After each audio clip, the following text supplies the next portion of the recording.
दोस्तों, सावन का महीना आते ही तो उत्तर भारत का माहौल कुछ अलग ही हो जाता है। हवा में बोल बम हर हर महादेव के स्वर गूंजते हैं। शिव भक्त कंधों पर कांवर उठाकर दूर दूर से पवित्र गंगा जल लाने के लिए निकल पड़ते हैं। ये यात्रा सिर्फ आस्था की नहीं, श्रद्धा की भी प्रतीक होती है। लेकिन बीते कुछ वर्षों में इस यात्रा की तस्वीर धीरे धीरे बदलती जा रही है। कांवड़ यात्रा अब केवल धार्मिक आस्था नहीं, बल्कि कई बार शोर शराबा, ट्रैफिक जाम, रोड रेज और अशोभनीय हरकतों की वजह से विवादों में भी आ जाती है। कुछ जगहों पर डीजे की तेज आवाज, बाइक स्टंट, शराब के सेवन जैसी घटनाएं भी सामने आती रही हैं। ये सब देख देख कर अब कई सामाजिक और राजनीतिक चेहरे इस पर बोलने लगे हैं। लेकिन इस बार जो बयान आया है उसने राजनीति में एक नए भूचाल को जन्म दे दिया है। बयान देने वाली कोई और नहीं बल्कि उत्तर प्रदेश की 4 बार मुख्यमंत्री रह चुकी और बहुजन समाज पार्टी की मुखिया मायावती है। मायावती ने पहली बार कांवड़ यात्रा पर खुलकर बात की। न तो उन्होंने इस पर चुप्पी साधी, न ही किसी तरह की कट्टर आलोचना की, बल्कि उन्होंने एक संतुलित, गंभीर और जिम्मेदार नेता की तरह बोलते हुए कहा, हम कांवड़ यात्रा का सम्मान करते हैं, ये हमारी संस्कृति और आस्था का हिस्सा है। लेकिन इस यात्रा के दौरान हो रही कुछ गलत गतिविधियों पर सरकार और समाज दोनों को मिलकर सख्त कदम उठाने चाहिए। बस यहीं से शुरू हो गया एक राजनीतिक बवाल। मायावती का बयान वायरल हो गया। किसी ने कहा कि वो हिंदू विरोधी हैं, किसी ने कहा कि ये केवल दिखावा है। लेकिन अगर आप ध्यान से देखें तो उनका ये बयान सिर्फ एक बयान नहीं, बल्कि एक जिम्मेदार विपक्षी नेता की सामाजिक चेतना को दर्शाता है। वीडियो में आगे बढ़ने से पहले चैनल को सब्सक्राइब कर ले ताकि ऐसी वीडियो आपको सबसे पहले मिले। तो मायावती ने कहा कि कांवड़ यात्रा में लाखों लोग भाग लेते हैं, जिनमें युवाओं की संख्या सबसे ज्यादा होती है। ये युवा शिव भक्ति की भावना से आते हैं, लेकिन कुछ लोग इसी भीड़ का फायदा उठाकर गलत हरकतें करते हैं। डीजे पर अश्लील गाने, नशे की हालत में नाचना, ट्रैफिक रोकना, एम्बुलेंस तक को रास्ता ना देना, क्या ये भक्ति के लक्षण है? क्या यही भोलेनाथ की आराधना है? और अगर कोई नेता इन बातों को उठाता है तो क्या वो आस्था का विरोधी कहलाएगा? मायावती ने सवाल उठाया कि क्या सरकार ने इन गतिविधियों पर लगाम लगाने के लिए कोई नीति बनाई है। उन्होंने सुझाव दिया कि हर जिले में प्रशासन को एक कांवड़ आचार संहिता बनानी चाहिए। उन्होंने कहा कि भक्ति के नाम पर हुड़दंग नहीं चलने देंगे। अगर कोई कांवड़ यात्रा को अशांति फैलाने का माध्यम बनाएगा तो उस पर सख्त कार्रवाई होनी चाहिए। उन्होंने ये भी कहा कि कुछ लोग कांवड़ यात्रा को राजनीतिक स्टंट में बदलने की कोशिश करते हैं। सड़क पर भगवा झंडा लेकर खड़े हो जाना आसान है, लेकिन उस धर्म की सच्ची भावना को समझना मुश्किल। क्या शिव भक्ति का मतलब यह है कि दूसरों को तकलीफ हो? क्या शिव के नाम पर स्पीकर फाड़ देना ही धर्म है? धर्म का मतलब है संयम, सेवा और शांति। मायावती के इस बयान पर तुरंत राजनीति में उबाल आ गया। बीजेपी के नेताओं ने कहा कि मायावती को कांवड़ यात्रा से परेशानी है क्योंकि वे वोट बैंक की राजनीति करती हैं। उन्होंने ये भी कहा कि जब कांवड़ यात्रा पर कुछ गलत नहीं हो रहा तो वो बिना वजह माहौल क्यों खराब कर रही हैं। वहीं समाजवादी पार्टी के कुछ नेता जो खुद कांवड़ यात्रा को लेकर चुप रहते हैं, उन्होंने इस पर तंज कसते हुए कहा कि मायावती अब ट्रेंड पकड़ने की कोशिश कर रही हैं। लेकिन कुछ बुद्धिजीवी वर्ग ने उनके बयान को गंभीरता से लिया। उन्होंने कहा कि कोई तो है जो भीड़ में भी विवेक की बात करता है, जो भक्ति की मर्यादा की रक्षा करना चाहता है। सोशल मीडिया पर भी जनता की राय बंटी हुई थी। कुछ लोगों ने कहा कि मायावती का बयान बिल्कुल सही है। उन्होंने कहा कि वो खुद कांवड़ यात्रा में शामिल होते हैं, लेकिन उन्हें भी ये अशोभनीय घटनाएं पसंद नहीं। एक शख्स ने लिखा, हम कांवड़ उठाते हैं लेकिन नशा करके सड़क पर डांस नहीं करते। मायावती ने सही कहा, भक्ति को बदनाम करने वालों पर लगाम लगनी चाहिए। कुछ लोगों ने इसे दलित राजनीति का विस्तार भी बताया। उन्होंने कहा कि मायावती अब उन धार्मिक कार्यक्रमों से भी जुड़ना चाहती हैं जहां दलित युवाओं की भागीदारी अधिक है। कांवड़ यात्रा में बड़ी संख्या में ओबीसी और दलित युवा भाग लेते हैं, जो पहले कभी धार्मिक आस्थाओं से खुद को दूर रखते थे, लेकिन अब वे इस यात्रा को अपनी पहचान का हिस्सा मानने लगे हैं।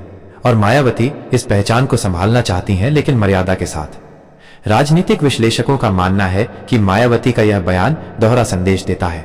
एक तरफ वे अपनी धर्मनिरपेक्ष छवि बनाए रखना चाहती हैं, दूसरी ओर धार्मिक आस्था का सम्मान करते हुए अनुशासन और कानून की बात करती हैं। ये एक संतुलन है जो हर नेता नहीं साध सकता। अब सवाल यह है कि क्या इससे चुनावों में असर पड़ेगा? क्या इस बयान से मायावती को हिंदू समाज में थोड़ी सी जगह मिलेगी? क्या इससे वो शिव भक्तों का भरोसा जीत पाएंगी? ये कहना अभी जल्दबाजी होगी, लेकिन एक बात तय है, मायावती ने अपने पुराने साइलेंट मोड से बाहर निकलकर एक साहसिक बयान दिया है जो न सिर्फ सियासत को हिला रहा है बल्कि समाज को सोचने पर मजबूर कर रहा है। आखिर में मायावती का यह कथन फिर से याद कीजिए, कांवड़ यात्रा भक्ति का मार्ग है, इसे व्यभिचार और अराजकता का रूप देने वालों को हम बर्दाश्त नहीं करेंगे। इस एक लाइन में कितना संदेश छिपा है, यह वही समझ सकता है जो सच्चे दिल से आस्था में विश्वास करता है, परंतु अनुशासन को उसका गहना मानता है। इस बार सावन में नारा बस इतना हो, भक्ति हो पर मर्यादा के साथ, आस्था हो पर व्यवस्था के साथ। बोल बम, लेकिन कानों को चीरने वाला नहीं, दिलों को जोड़ने वाला। और अगर कोई नेता ऐसे मुद्दों को उठाता है तो वो वोट नहीं, विवेक का हकदार है। मायावती ने ये हिम्मत दिखाई, अब देखना है कि जनता किस तरफ खड़ी होती है। मायावती के कांवड़ यात्रा पर दिए गए संतुलित मगर कड़े बयान के बाद राजनीति में जो प्रतिक्रिया हुई वो अनुमान से कहीं ज्यादा तेज और तीखी थी। बीजेपी, जो खुद को लंबे समय से शिव भक्तों और हिंदू परंपराओं की रक्षक बताती रही है, अचानक बौखलाहट में आ गई। उत्तर प्रदेश के एक मंत्री ने बयान दिया, मायावती अब धर्म पर बोल रही हैं। ये वही नेता हैं जो कभी राम मंदिर विरोध की लाइन पर खड़ी थी, अब ये धार्मिक मर्यादा और कांवड़ यात्रा की पवित्रता पर भाषण दे रही हैं। ये केवल चुनावी दिखावा है, लेकिन क्या वाकई ये दिखावा है या फिर ये मायावती की रणनीति का अगला अध्याय है? असल में मायावती इस बार किसी के धार्मिक विश्वास को चोट नहीं पहुंचा रही थी, बल्कि वो एक संतुलित दृष्टिकोण रख रही थी जो लोकतंत्र की खूबसूरती है। उन्होंने किसी धर्म या जाति विशेष को नहीं निशाना बनाया। उन्होंने कहा, हमें आस्था का सम्मान करना चाहिए, लेकिन साथ ही ये भी सुनिश्चित करना चाहिए कि आस्था के नाम पर समाज में अराजकता न फैले।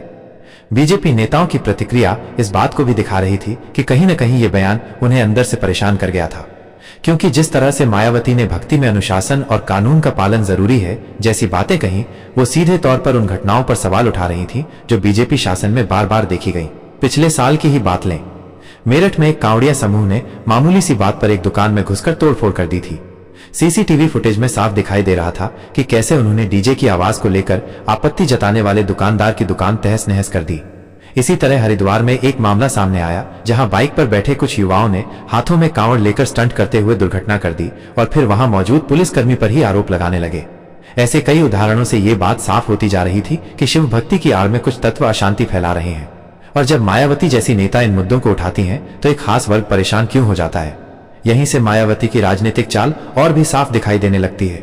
मायावती जानती हैं कि आज उत्तर प्रदेश में दलित और पिछड़े वर्गों का एक बड़ा हिस्सा धर्म से जुड़ रहा है।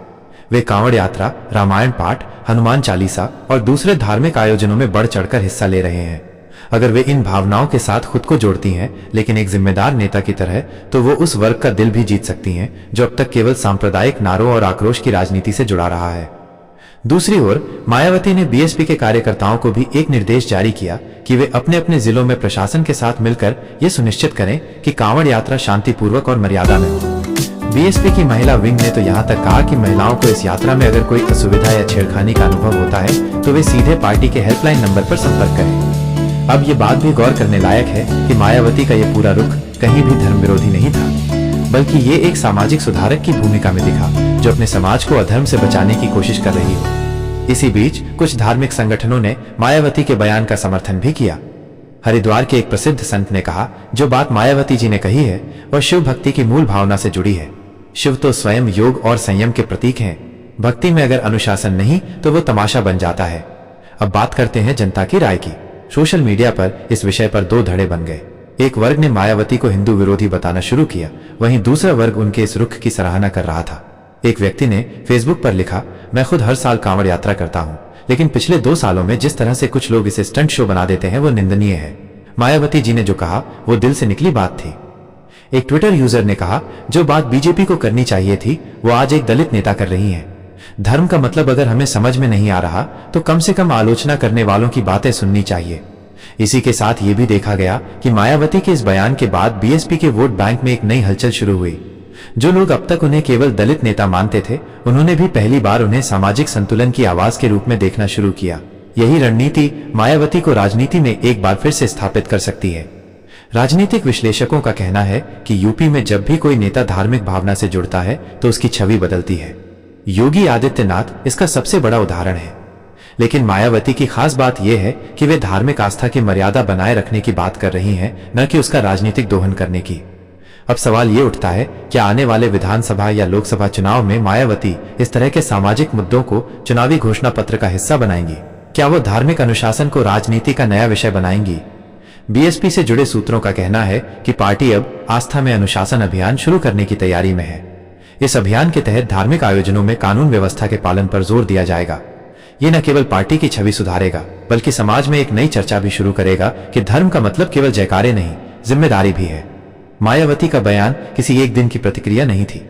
ये उस राजनीतिक सोच का हिस्सा है जो अब दलित राजनीति को एक नए मोड़ पर लाना चाहती है, जहां धर्म, जाति और राजनीति को टकराव नहीं, सुधार का जरिया बनाया जा सके।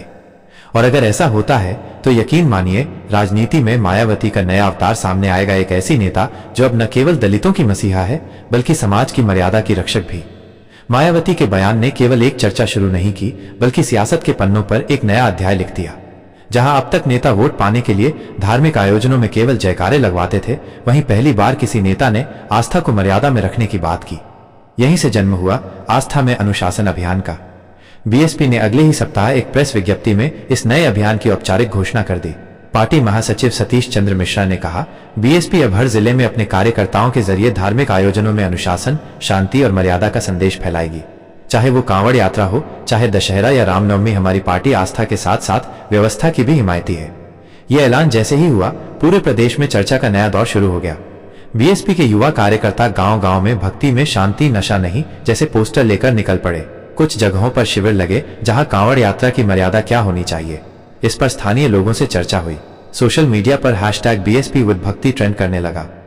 अब मायावती के सधे हुए रुख से सबसे ज्यादा बेचैनी बीजेपी खेमे में दिखी। बीजेपी को लगने लगा कि मायावती अब उस शिव भक्त ओबीसी जोड़ SC युवा वर्ग को टारगेट कर रही हैं जिसे बीजेपी अपनी सबसे मजबूत नींव मानती थी। और अगर मायावती उस वर्ग के दिल में धर्म की इज्जत के साथ साथ अनुशासन की सोच को बैठा दे तो वो बीजेपी के लिए बड़ा खतरा बन सकती है। इसलिए तुरंत प्रतिक्रिया आई। एक केंद्रीय मंत्री ने कहा, जो खुद पूरे 5 साल तुष्टीकरण की राजनीति करती रही, उन्हें अब धर्म की मर्यादा की चिंता क्यों सता रही है। दूसरी ओर सपा भी चुप नहीं बैठी। सपा प्रवक्ता ने बयान दिया, बीएसपी अब बीजेपी की बी टीम नहीं रही, वो डी टीम, धर्म टीम बनने की कोशिश कर रही है। लेकिन जनता के बीच इन बयानों की कोई खास पकड़ नहीं दिखी, क्योंकि आम जनता ने पहली बार ये देखा कि कोई नेता डीजे स्टंट और हंगामे को रोकने की बात कर रहा है लेकिन बिना आस्था पर सवाल उठाए। यह संतुलन मायावती को एक ऐसे स्थान पर ले आया था जहां ना वो धर्म विरोधी लग रही थी, ना ही धर्म के नाम पर राजनीति करने वाली नेता। उधर बीएसपी के संगठन में भी नई ऊर्जा दिखने लगी। पार्टी के अंदरूनी सूत्रों ने कहा कि इस अभियान के जरिए बीएसपी अब संस्कार जोड़ संविधान वाली राजनीति को आगे बढ़ाना चाहती है।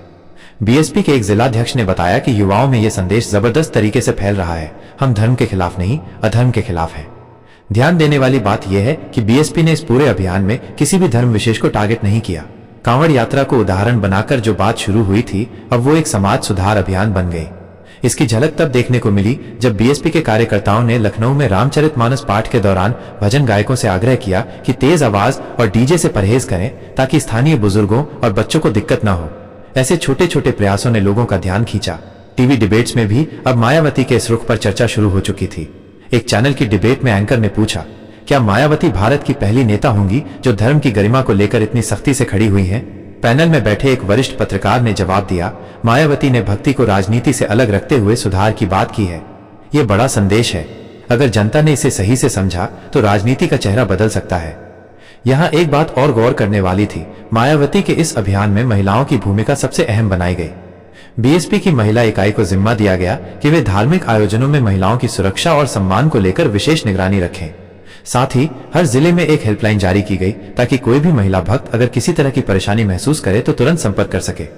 यानी मायावती ने धर्म, अनुशासन, महिला सुरक्षा और समाज सुधार, इन सभी पहलुओं को एक साथ जोड़कर एक ऐसा जाल बुना जिसमें ना तो बीजेपी विरोध कर पा रही थी और ना ही विपक्ष मजाक उड़ा पा रहा था। उधर आरएसएस से जुड़े कुछ संगठनों ने मायावती के बयान को लेकर मिश्रित प्रतिक्रिया दी। एक स्वयंसेवक ने बताया, हमारे शिविरों में भी अक्सर हम युवाओं को ये समझाते हैं कि भक्ति का मतलब गाड़ी पर लटककर डांस करना नहीं है। अगर मायावती वही बात कह रही हैं तो इसमें बुरा क्या है। धीरे धीरे ये मुद्दा कांवड़ यात्रा बनाम कांवड़ स्टंट बन गया और इसमें मायावती की तरफ जनता का एक बड़ा हिस्सा झुकता दिखा। मायावती जानती थी कि केवल दलित वोट अब उन्हें सत्ता में नहीं ला सकता, लेकिन अगर वे आस्था जोड़, सुधार जोड़, दलित सम्मान को एक सूत्र में जोड़ दें तो वे उस मध्य वर्ग और धार्मिक वोटर तक भी पहुंच सकती हैं जो आज की राजनीति से उबा हुआ है। और इसीलिए मायावती के इस आस्था में अनुशासन अभियान को बीएसपी की नई पहचान बनाने की कोशिश की जा रही है। अब सवाल यह है कि आने वाले चुनाव में इसका क्या असर पड़ेगा। क्या जनता वाकई मायावती की इस सोच से जुड़ पाएगी? क्या बीएसपी अब केवल एक जातिगत पार्टी नहीं बल्कि एक सामाजिक सुधार आंदोलन के रूप में उभरेगी? और सबसे बड़ा सवाल, क्या मायावती अब फिर से बहन जी से नेशनल लीडर बनने की दिशा में बढ़ रही हैं? अपनी राय कमेंट में जरूर बताइए और चैनल को सब्सक्राइब जरूर कर लीजिए ताकि ऐसी ज्ञानवर्धक वीडियो सबसे पहले मिले। तो मिलते किसी और नए वीडियो में, तब तक के लिए बाय बाय।